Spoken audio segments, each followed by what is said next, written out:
Hi, good evening. Welcome to Kunsang Pile Chilling. We're so happy to have you with us today. And we're teaching by Jetsunma Ahkon.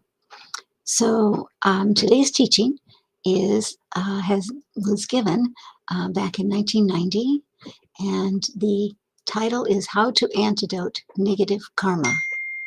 Sort of something we all need, right? And so I hope you enjoy it, and we will begin now.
The struggle that Westerners undergo as they're trying to absorb the teaching and to be taught is that it's so very different from what we are accustomed to as Americans.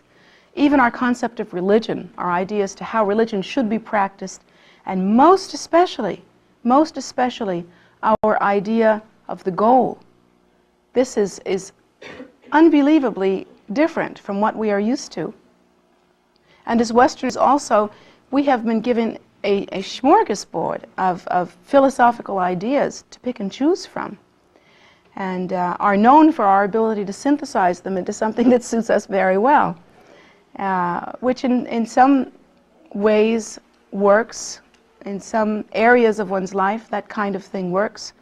But when it comes to actually practicing the Buddhist teaching purely, it may not work so well. One should actually apply oneself and really learn the philosophy and learn it very purely. So that can be a struggle for us as Westerners. We actually prize our intellectual prowess, our ability to dance through concepts and knit them together in some purposeful way, and to pick and choose and to create actually our own concepts. But as I say, in the Buddhist teaching, that may be something less than effective, as it really compromises the purity of the technology, which is a very specific and very workable technology if followed correctly. Again, as Westerners, we understand things in very, very superficial ways. We understand that if you pay money, you get something, and if you don't pay, you get a letter, and you know, and we have ways of understanding how to accomplish our goals. But there are very superficial levels of cause and effect that we understand. We can't understand the deeper levels of cause and effect. For instance, if we see some disruption within our lives, we can't really understand how it came about. We can only understand a very superficial way of rectifying it. This is an extract, and this is basically a serial box top version of a serial box top teaching that was given by a Rinpoche that was recently here, Baka Rinpoche. And he was actually reading directly from a text and trying to condense it and give us the bit of information right there as he spoke and as he taught. And I have notes on that. He was talking about cause and effect relationships. He talked about causes and how causes actually create a main result, a similar result, and a reaction result, and also a place or condition result. And it seems that, and less than serial box top version, that when you look at cause and effect relationships, you can actually look at the cause and you can see a direct effect. For instance, let's say in one life you kill someone. This is a terrible example, but in one life you kill someone, and perhaps in some future life you yourself are killed, or you yourself die young, or something like that, and that would be the direct effect. There would be a similar result, which means that while the direct result would happen, there would be also certain similarities within the context of that life that go along with that. For instance, as I understand it, if you had killed someone in a past life and that karma were ripening now, it is unlikely that it would ripen in such a way that you're perhaps a Sunday school teacher and an ordinary housewife and you're just a good person, and you've never done anything in your life wrong, and then all of a sudden you just get up and kill somebody. That isn't so likely to happen. It could possibly happen, but it isn't so likely. It isn't normal within the context of our lives.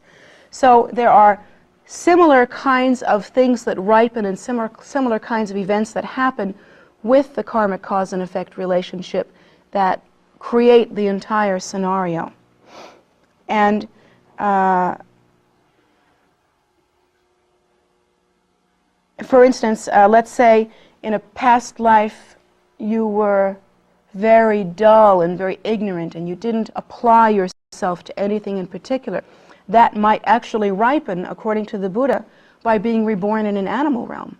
That one's mind could actually take on that dullness that animals have, in that they have a general inability to be able to practice any kind of mental discipline whatsoever. They are completely reactive consciousness.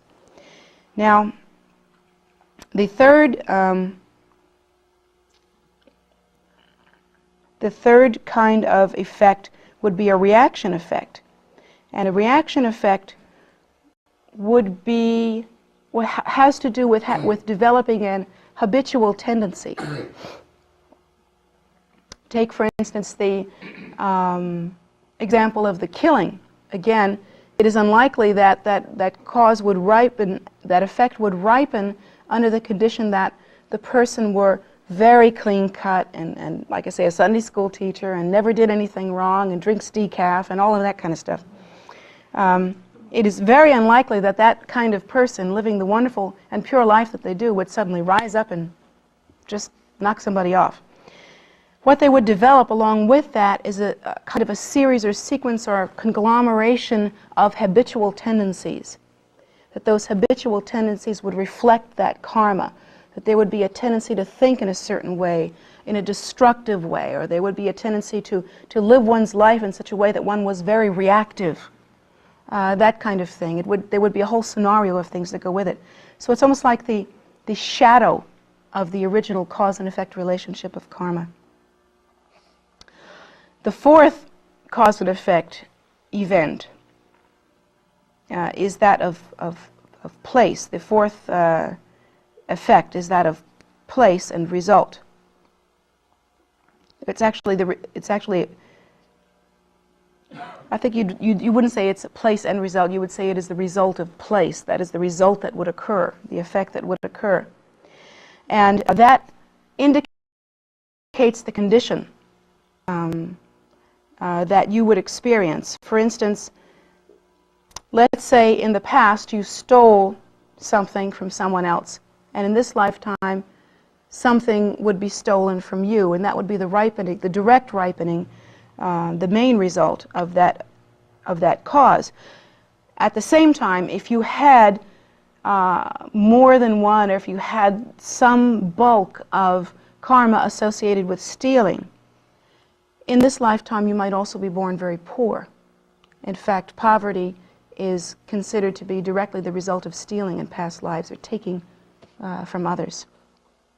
So that would be the effect of place and habitual tendency.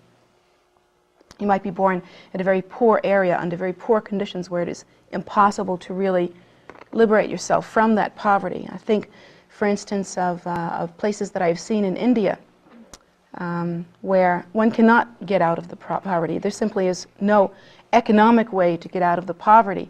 And their belief actually goes along with that. They pray to be reborn in a better place, because they know there really isn't any way to get out of that poverty. So their only relief from that would be to do lots of pujas and practices and prayers, hopefully in order to get away from that poverty through death, to exit that through death, and then to be reborn in a higher caste or in a higher level of life. And that's the way the thinking is. Now, a Buddhist would say that one should actually and aggressively get in and purify one's karma associated with stealing or taking from others through extraordinary acts of kindness. Hindus don't necessarily think that way. They think that they will practice and then they will die and they will be reborn in a better condition. But Buddhists would think that one should begin to purify that right now through generosity. And of course, if you didn't have anything, it would be hard to be generous, but you could be generous with your time. You could be generous with whatever little you do have. And that would be the way to do that. At any rate, I wasn't going to get into that extensively with the children, but what I was going to point out is some of the different cause and effect relationships. And this is quite interesting. This actually comes directly from text. And that if you have done a lot of killing in past lives, you will have short life and illness, chronic illness. Those people that have chronic illness and can't seem to fix it, can't seem to rehabilitate themselves from it, generally have some karma of killing in their past.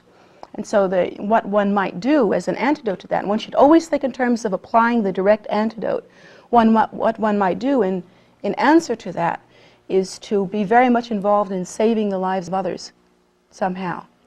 And you think, well, here in America there isn't much opportunity for that unless armed with a pistol and a shield you stand out in the middle of Manhattan and try to prevent shooting or something like that, or perhaps even downtown D.C. That's not quite true.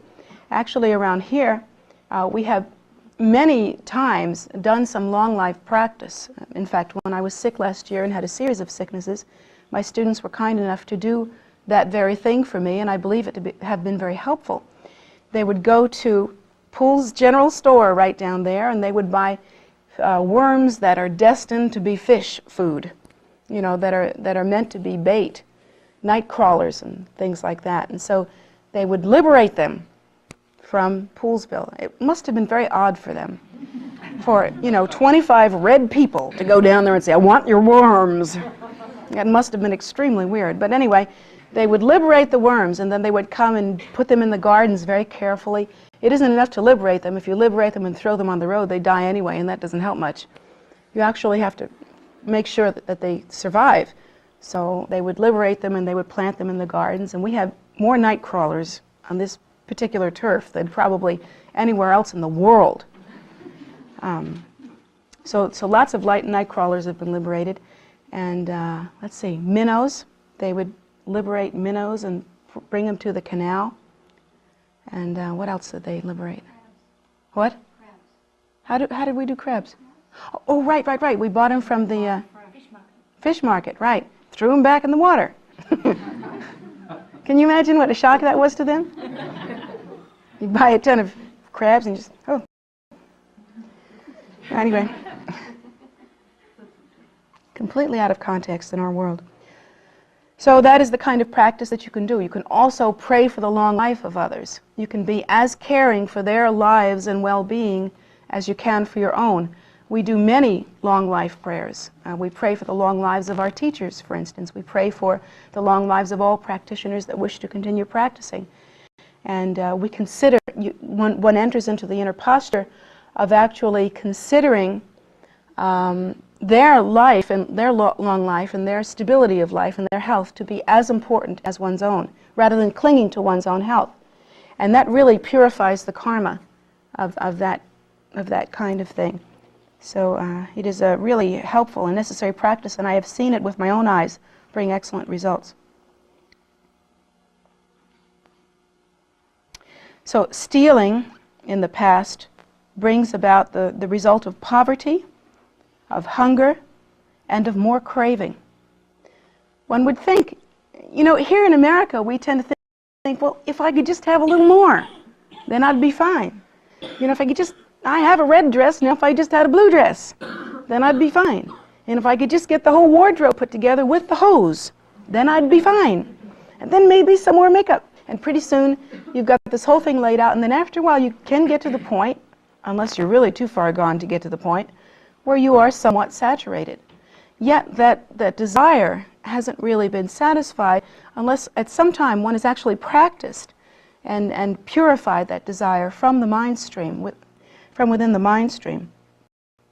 Actually, what happens is that one tries to get things, to take things, through the act of actually taking, especially when it is not just craving, but actually stealing from others, when craving is increased, that the craving then becomes not a cause, but then it becomes a result also, and it perpetuates itself like a snake eating its tail. And at some point one has to cut through it. One has to first of all purify the karma of stealing, and one also has to really get in there and purify the karma of craving. So to purify the karma of stealing, perhaps you might imagine that one could actually take from one's own belongings and really give to others in a very generous way. One could go out of one's way to make sure that others around you had at least as much as you had. And that is a very powerful practice to do through generosity. Also, one could learn to be content. That's possible. Here in America, we are not at all convinced that that's possible. But one can learn to be content with what one has, and in fact, learning that, one can learn to be content with a whole lot less as well. One can actually learn the wonderful lesson that contentment really doesn't come from any of that. It comes from stability of mind, really, and often comes, and I think, comes more from generosity than it does from craving. Certainly that's what the Buddha teaches. Now, if you had, sexual misconduct in the past life, how many of you might have had that? It's very common, Sexual misconduct in past lives produces ugliness. Well, everybody in here is good looking, so it can't have been too bad. Produces ugliness, but now I see, and now ever since I've learned that, I'm going.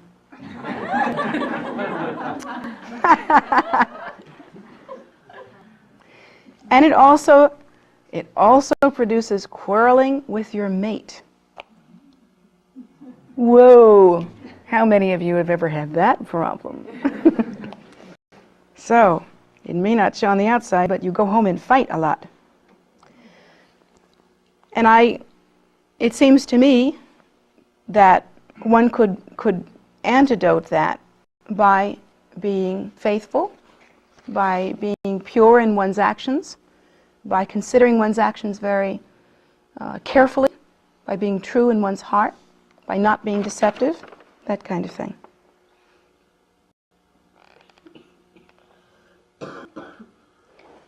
Conversely, by avoiding sexual misconduct, one generally is born into a wonderful family, and then when one has one's own family, it is very warm and wonderful and harmonious.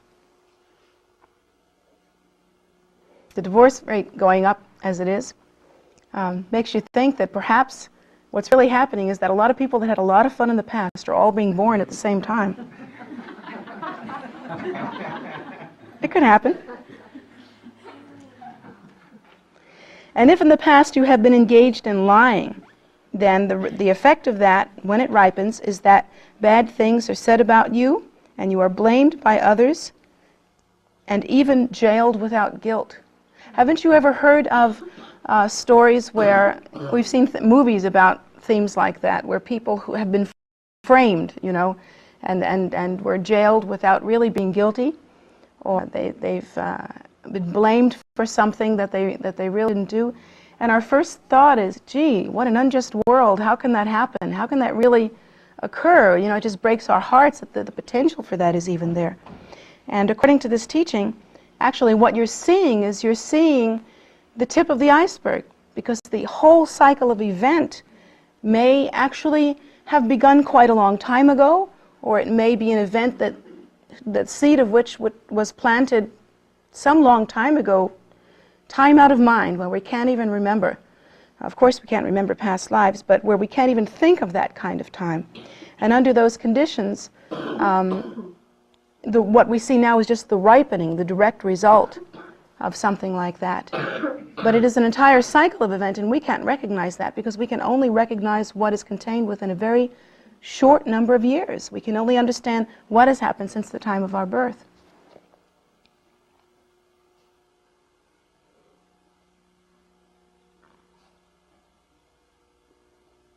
If you've committed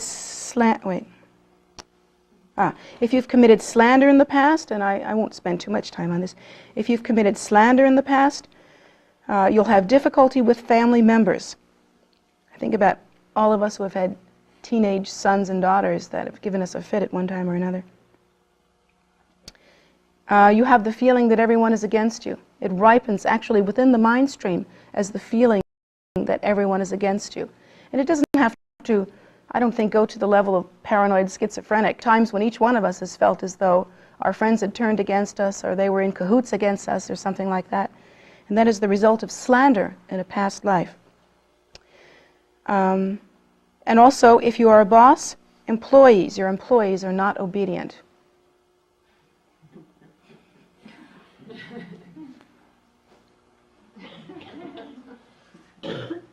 Harsh words. If you have had said harsh words in the past, you will hear uninteresting things.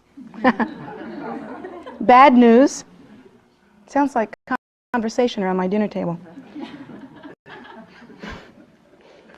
And your words, no matter what you do, will seem to cause quarrels or bad feelings with others. Have you ever met a person like that? No matter what they say, even if they say good morning, it somehow becomes a problem.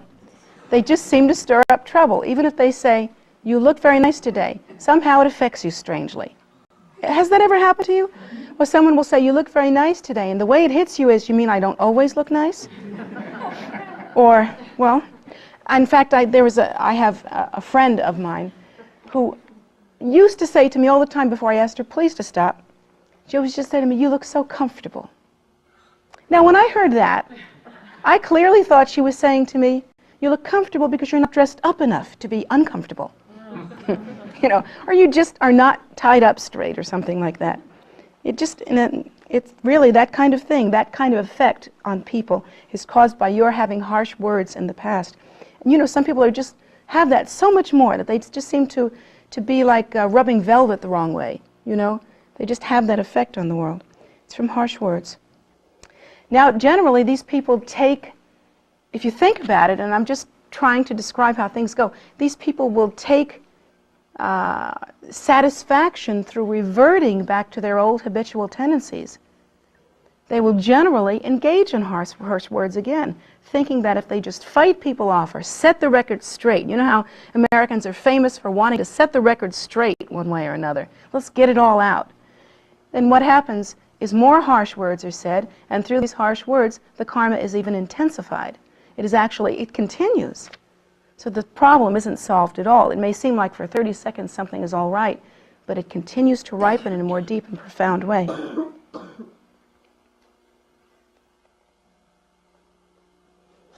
Gossip. If you have gossiped in the past, you have in this life no courage to talk. Have you yourself experienced this, or have you met someone who has experienced where you just can't say what you need, or you can't say how you feel, or you can't get up in front of people and speak in any way? You just have no courage for that, no strength to do that. According to Buddhist teaching, that is from gossiping in the past. And here we are, we try to exercise that by kicking ourselves in the behind and getting ourselves up and making ourselves doing it, and it still doesn't come out right. And what we don't do, what we never consider to do, is to actually purify the karma, which can be done. It's doable. The technology to do it is available. And also, even if you say the truth, others will not believe you. Kind of like the boy that cried wolf. If you have engaged in coveting or wanting in the past, wanting something that belongs to others, your wishes in this life, in the life when the karma for that ripens, will not be fulfilled. In other words, you will want things to come through and they'll just be out of your grasp, just seemingly that far away, and you do all the right things and you still can't make it come true. And we've all experienced that, so we all have that within our mind streams. Cruelty in the past. You're always in danger. When that ripens, you experience danger, and no matter what, you cannot be free of danger. Wrong view, which is to practice or to teach a religious philosophy that moves away from enlightenment rather than toward enlightenment. You will be born into a religion that does not have the capacity to teach enlightenment, religion that has no basis, and you will have a, here the exact translation is wicked mind. We can think of, a heavily negative mind like that. So these are just a few of the different things that that one can experience, and when we experience them, we really look around for a solution. We look here, and we look there, and we look out there, and we look over there, and we look over there, and we look everywhere. But where we don't look is within our own mind streams, and we try to make things. We try to blame everything. We are engaged in the process of blame continually. It happened because my mother dropped me on my head when I was 10 years old, or because nobody ever loved me, or because they love me too much, or because I don't have a friend, or because I don't have enough money, or these kinds of things. We blame like that. And when we look for solutions, we look for them also out there. We always think if we could just get it straight with other people, then the problem somehow would be solved.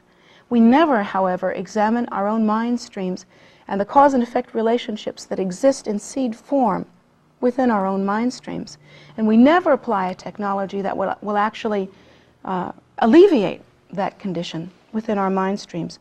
But here are some, actually these are I was giving you the ideas that I had about what the antidote for these problems would be. These are the teachings from the text.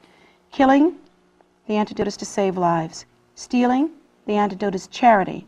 Misconduct, the antidote is pure vow, whether it be vow of friendship, marriage vow, or renunciate vow. Lying, truth-telling. Harsh words, the karma of harsh words is purified by praise.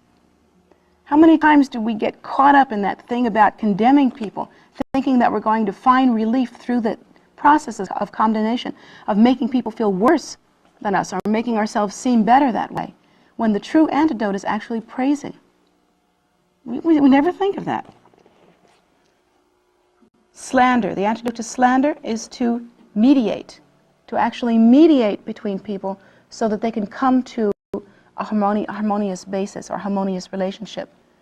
A peacemaker, a person who has that, would be purifying the karma of slander. The karma of gossip can be purified by recitation of mantra. In other words, in our tradition, we consider that we are purifying the speech. Speech which has been used to harm others can be used in a very pure way. So recitation of prayer and mantra. To covet, the purification of that is generosity, faultless generosity, where it is as important to give as it is to have something for yourself. The karma of cruelty is purified through helping others. The karma of wrong view is purified through praising the teaching that leads to enlightenment and having faith, and through maintaining proper view. And the advice is that if you see these scenarios in your life, and if you know that they exist, and you can clearly know what has happened in the past by looking at what is happening today. That's one of the Buddha's basic philosophies. Basically, and of course I'm paraphrasing it in my traditional Western way, but the Buddha said, don't believe me, look at your life. You can see what happened in the past by looking at your life. Don't take my word for it. If you find that you are in that kind of condition and that you are suffering from these things, then according to the teaching, vows of some kind should be taken from the teacher or in front of a shrine, but preferably from a teacher. One can take vows, for instance, for one day, vows of renunciation for one day. Any student at any time can come up to the teacher and say, I wish to take vows of renunciation for one day, and they would live and act accordingly for one day. Or for 2 days, or for 3 days, or for a week. Or one can take, there's a practice that we have learned recently. It can be a 2 or 3 day practice, but it should be at least 2 days where one after eating a new meal, if it is done that way, engages in silence and fasting for the rest of the day, and the only sound that comes out of one's mouth is mantra recitation. One only does practice in mantra recitation. Sometimes it is done where there is no food taken for 2 days, just water, liquid earlier in the day, and that one actually only does praising and meditation and mantra recitation for that time. No, it's a very strong renunciation, and it's like the idea is that one could live a life of renunciation, but some people really can't. They don't have the kind of circumstance to do that in, and so what they would do instead is to condense that and take short retreats that are renunciate retreats. Also more powerful to take vows on certain days. For instance, in the New Year, this is the first month of our Tibetan New Year. On this first month, during any day on this first month, it is very, very valuable to take some kind of vow. Even if one take, a very lenient vow, such as, I vow for the next 15 days to say no slander toward anyone else, or I vow for the next 15 days to be extraordinarily generous, to make many offerings. That kind of thing is very valuable, and if done on the first month or the fourth month of the Tibetan year, these vows are 100,000 times stronger. So their potency is increased by 100,000 times. So now everybody's going to make a queue right over here, and they're going to say, give me some vows right now.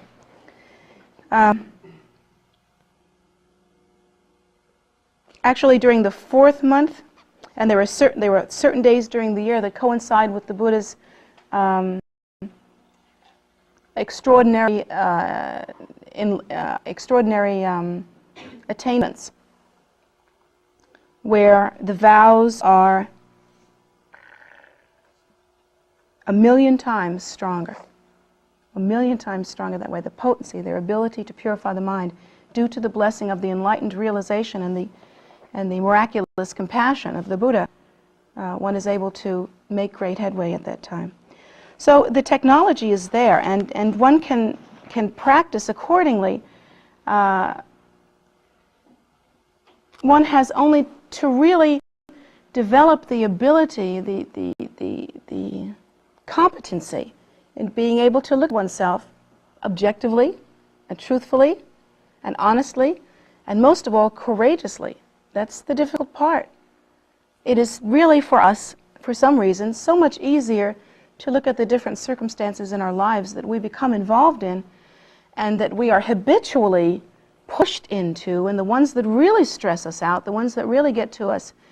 It is so much easier for us somehow to say, well, that's just the way it is. Or, I'm sure there's something to learn here. Or, it's not my fault, it's their fault, and I can't get away from them. That kind of thing. It just seems to be so much easier for us. We take great comfort in that kind of thing, where in fact we should take no comfort in that at all. Because according to the teaching, and again this is coming from the enlightened perspective of a Buddha, that kind of attitude, that kind of going outside of oneself and leaving things be and simply continuing these deep habitual tendencies does nothing but increase the suffering. It does nothing but increase the karma. So that if one engages in some sort of slanderous activity, let's say, and one comes back and no one cares about the person, and then they continue to blame them for it and slander them in the process, the cycle goes on and it just never ends. It doesn't end really until we stop it. So at whatever level we practice, whether we are dyed-in-the-wool Buddhist or whether we are simply people that want to make a better world, simply people that want to live a spiritual life, simply people that want to make some progress, this technology can and should be applied. And it takes courage. It is very difficult for us to look at ourselves in that way and be responsible. To learn the technique of responsibility is one of the first things that the Buddha teaches. And it is a human teaching. It is something that sentient beings require to learn. It is something that all human beings require to learn. whether or not, you can't use the excuse that you won't practice that because you're not a Buddhist. This is a human need. We need to understand cause and effect relationships. We need to accumulate that knowledge. And understanding a cause and effect relationship, we can apply the technology to make a difference. Every bit of suffering that one sees in the world in this day and age, the suffering that occurs between nations and due to conflict, due to one person taking from another, due to one person attacking another, all of these things would be completely avoided if one understood and meditated upon cause and effect relationship, and if one looked at one's own mind and really understood and saw the seeds within the mind stream, and really did everything that they could to pacify that, to apply the antidote, the opposite, understanding that one has the propensity toward to being unkind toward others, and one is experiencing some lack in one's life due to that. One should apply the antidote and not continue in that habitual tendency. And the antidote, of course, boils down to love. What else would it boil down to? So it sounds very simple, and yet we remain here with this challenge of having to go into the real world. It's the discipline of taking the time to really observe ourselves, to really look at ourselves and to learn from ourselves, and to see where everything's coming from. And most of all, to learn to apply the antidote. Very important for us as individuals, as a group, for us as a nation, for us as a world. If there is to be any relief from the suffering of the world, it would start there.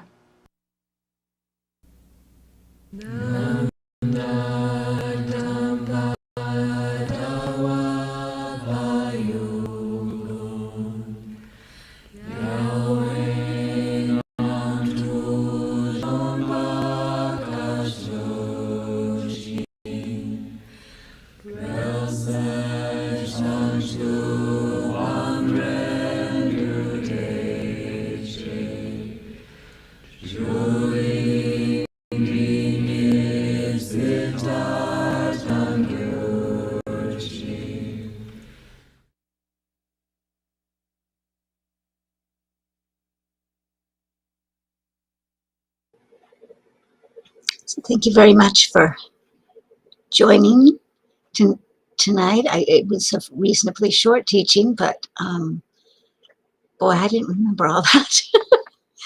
So I hope it was very helpful for you as well. We do show Jetsunma's teachings Sundays at 11, and then we intersperse her teachings Wednesday evenings at 7:30. Khenpo Tenzin Karze also teaches at that time. He teaches the first, third, and fourth Wednesday on Zoom, and Jetsunma then fills in the second and fifth second and fifth Wednesdays on YouTube. So hope you enjoy coming, and I'm glad you did. So these teachings were given over a period of, oh my goodness, from the early 90s, late 80s, early 90s to, oh, well, yeah, wait, actually more than the late 80s. It was through the 80s into the 90s and, and into the 2000s. So quite a number of years. And they seem to be timeless, so we keep showing them. In addition to the Jetsunma's teachings, and in addition to Khenpo's teachings, we have meditation in person and also on YouTube Saturdays and Sundays at 10. We also have a very condensed Medicine Buddha that Jetsunma did in English for Westerners every evening at 5:30, and that's on Facebook Live. I think it's also on Instagram. So you can join in there every evening at KPC's page. And there's a food offering ceremony every day at the temple, in person and also on Zoom. So they're at various times, and you can find those in the calendar on tara.org, TARA.org. And you can find the calendar page by just scrolling down on the home page to the bottom, and there's like a group of link boxes, and you can go to one of those that says webcast and calendar. So if you go there, you will find, you know, what the teaching schedule is. If you click on any event you're interested in, then you will be able to connect with where is it being shown, what are the links, and you know, like, how do I get there? And so and also if it's a practice, you'll get a link to the practice, so you can download that to your computer and use it to follow along. So hoping that that's good for you, hoping that you can come out here if you're in the DC area. We are outside the Beltway, but worth a trip. It's a wonderfully relaxed place to, you know, relax your head. I'm not sure you relax your body so much. There's a lot going on, but your head definitely. And there's farm animals that we've got a big program, KPC Buddhist Relief, feeding people in the area. And so we've got a garden, and we've got animals that are helping to till the garden, and animals that are producing eggs, chickens, mainly, lots of them. And although we do have some turkeys and some geese, so we do some variety in the egg department. So much to see and do. A large park with walking trails, meditation gardens, lots of stupas and statues. So come and enjoy. It's open all day, dawn to dusk outside, and 8 a.m. to 8 p.m. in the prayer room, inside the prayer room. So you can come pray and meditate inside, or you can walk and enjoy the outdoors. Probably depends on the weather. Enjoy. In any case, please come. You are always welcome. And thank you for joining us for this tonight. If you want to make an offering to Jetsunma on having received a teaching, you can do that on her PayPal account, which is jetsumagift@gmail.com. So feel free to do that. It increases your connection with her. And the next teaching coming up will be this Sunday at 11 a.m. So join us. And thank you.